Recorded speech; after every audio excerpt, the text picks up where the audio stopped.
মহারাষ্ট্রের পুনের কাটরাজ এলাকায় গন্ধর্ব লনের কাছে প্রায় 20টি এলপিজি সিলিন্ডার বিস্ফোরিত হয়। পুনে মিউনিসিপ্যাল কর্পোরেশনের টুইটার হ্যান্ডেলে দেওয়া তথ্য অনুযায়ী পিএমসির ফায়ার ব্রিগেড বিভাগ আগুন নিয়ন্ত্রণ করেছে এবং একজন ব্যক্তি সামান্য আহত হয়েছেন। প্রাথমিক তথ্য অনুযায়ী ঘটনার খবর পেয়ে ঘটনাস্থলে ছুটে যায় দমকলের কর্মীরা। আগুনের কারণে প্রায় 15 থেকে 20টি এলপিজি সিলিন্ডার বিস্ফোরিত হয়েছে। লোকটি সামান্য আহত হয়েছে।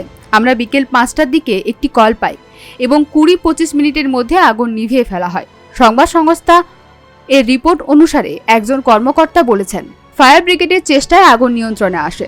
তবে এই ঘটনায় এলাকায় চাঞ্চল্যের সৃষ্টি হয়েছে। আকস্মিক বিস্ফোরণে নাগরিকদের মধ্যে আতঙ্ক ছড়িয়ে পড়ে। বিস্ফোরণটি এতটাই জোরালো ছিল যে শব্দ 2 কিলোমিটার দূর পর্যন্ত শোনা যায়। পুনের কাটরাজ এলাকায় গন্ধর্ব লনের কাছে প্রায় 100টি এলপিজি সিলিন্ডার বেআইনিভাবে একসঙ্গে রাখা ছিল। হঠাৎ একটি সিলিন্ডার বিস্ফোরিত হয়। বিস্ফোরণের পর প্রায় 20টি সিলিন্ডার আরেকটি বিস্ফোরণ ঘটে।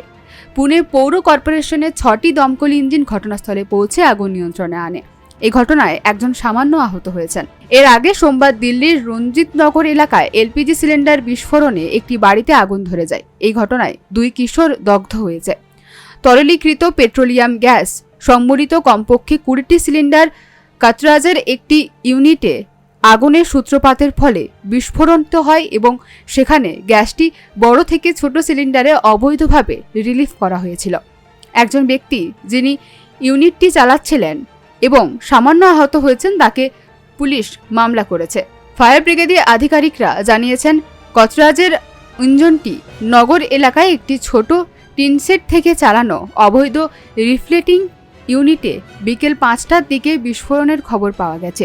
চিফ ফায়ার অফিসার সুনীল গিলবিলে বলেছেন, একটি ছোট ইউনিট ছিল 15 ফুট বাই 20 ফুট টিনের চালায় এবং কমপক্ষে 110টি ছোট এবং বড় সিলিন্ডার সংরক্ষিত করা হয়েছিল। আগুন লাগার সময় অন্তত 20টি গ্যাস সিলিন্ডার বিস্ফোরিত হয়। আমরা 10টি ফায়ার টেন্ডার মোতায়েন করেছি। আগুন 20 মিনিটের মধ্যে নিয়ন্ত্রণ করা হয়েছিল এবং আমাদের দল পরিবর্তে কোনো সিলিন্ডারই আগুন এড়াতে একটি কুলিং অপারেশন চালানো করে। ভারতীয় বিদ্যাপীঠ থানার ইনচার্জ সিনিয়র ইন্সপেক্টর জগন্নাথ কালস্কর বললেন, ইউনিটটি বেআইনিভাবে চালানো হচ্ছিল। গ্যাস সিলিন্ডারগুলিকে ছোট করে রিলিফ করা ছিল।